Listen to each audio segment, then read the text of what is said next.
Good morning, students. We will start Standard 8 Physics, that is 11th chapter of CPSC, that is force and a pressure. So before starting, we will discuss about the first part of the chapter, that is force. So everyone will ask, so what is a force? So we can say that a force, that is anything that make change in the movement, can be known as a force. For example, suppose I do have a football and that football is at a rest position, that is not moving, that is at a static position, and without doing anything football will continues to be in a static position. Now if I hit a football with my kick, it will change its motion from suppose point A to the another point B. So due to the force, the football changes its position from point A to point B. That measure is known as a force. Now you will ask, a force can be of how many types? So I will say initially force can be of two types. First is either you are pushing someone, and second you are pulling something. So there are two types of forces. One is a push force, another is a pull force. There are as many as other also, like lifting force, pulling force, kicking force, or rotating force, as many as are there. But according to your syllabus point of view, we are discussing only two types of forces, that is push force or pull force. Let me take an example of a cricket. Whenever a bowler takes a run and bowls a ball, he transmits all his energy and force to the ball to hit the wicket. Now at the another wicket, one batsman is there. He is standing with a force in his bat and he hits a six. So the whole force which is given by a bowler is being transmitted by a batsman to the boundary. So here two types of forces you can observe very carefully. One is throwing force, that is being motion from point A to point B, and another force is a hitting force, which is by a batsman from point B to another point C. So some of more examples are, if you are pushing a car, that is pushing force. You are giving energy to transfer a car from point A to point B, that is push force. Suppose you are in a village and you have to carry out water. For that you are going to a well, and in the well you are pulling by rope and keeping water out. So that force you have applied on a rope is the pulling force, and the bucket which has come out of from a well, that is lifting force. So there are so many types of forces are there. So as we can know, you will ask, sir, in length we are measuring in meters, weight we are measuring in kilograms, height we are measuring in foot or centimeter. So what is the unit of measurement for force? You know it very well. The great scientist Newton, he invented force. So the unit of force is nothing but Newton. So you will ask, sir, what is a Newton? How can we measure Newton? So Newton is nothing but mass into acceleration, which you will study in the next some chapters. That is, force is equal to mass into acceleration, where mass is having the unit of kg and acceleration is nothing but meter per second square, and force, as you know, its unit is Newton. So Newton is nothing but kg into meter per second square. Anything that comes under gravity, any weight that comes under gravity, that is force, that is Newton. So now a push and a pull force we have identified. Now we will go for a second topic, 11.2. Forces are due to an interaction. Interaction means what? Whenever two people comes in contact or interact with each other, that is a interaction force. Suppose your friend is riding a cycle and you are playing with him and you are pushing him. So what do? You are transmitting your energy, transmitting your force to the bicycle's friend. So that is how you are interacting your force with your friend. So how many interaction forces are there? There are basically two types of interaction forces. First is like forces, another is unlike forces. So you will again ask, sir, what is the like forces and what is the unlike forces?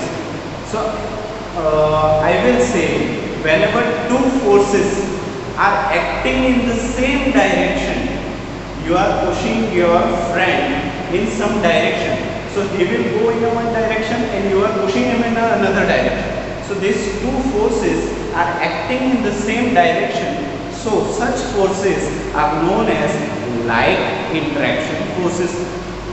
Similarly, what are the unlike interaction forces? For example, a bull is coming in front of you and you are holding like Bhallaldev in a Bahubali. So that force cancels each other because they are different in direction. Such forces are known as unlike forces. So you will ask, sir, like forces mean the forces are in same direction, whereas unlike forces are the forces are in different direction. But again I will say unlike forces are of again two types. Unlike forces are two types. One is concentric type. That means two forces are crushing anything. That is concentric forces. Two forces are crushing anything. That is concentric forces. And again pulling apart forces. Suppose something is there and you are pulling it apart, you are smashing it with your hands. That force you are generating is known as a pulling apart forces. So again, we do have a like forces and we do have unlike forces.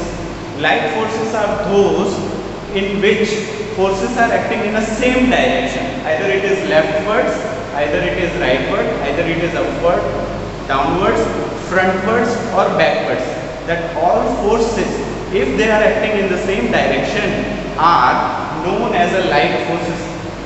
Unlike forces are acting opposite to each other.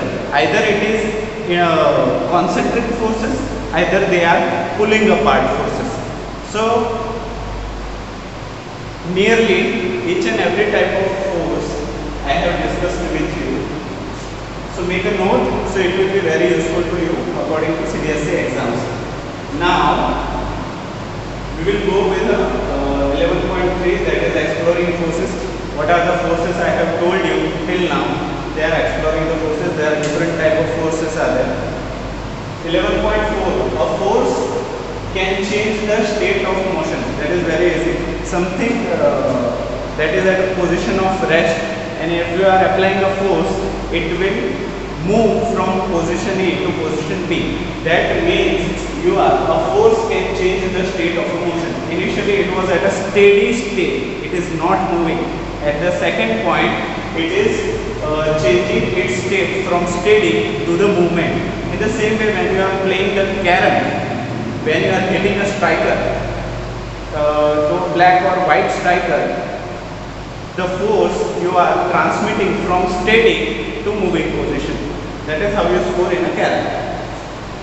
Another example I will say, suppose you do have a not well car. So to start a car, battery is low, so you cannot start with a self start. To start that car, you have to push it, and after pushing, the start will move from one point to another point. So again you are changing the state of a body, that is from steady to the movement. In the same way, vice versa, something is in motion and you are stopping it, that is also a force can change the state of motion.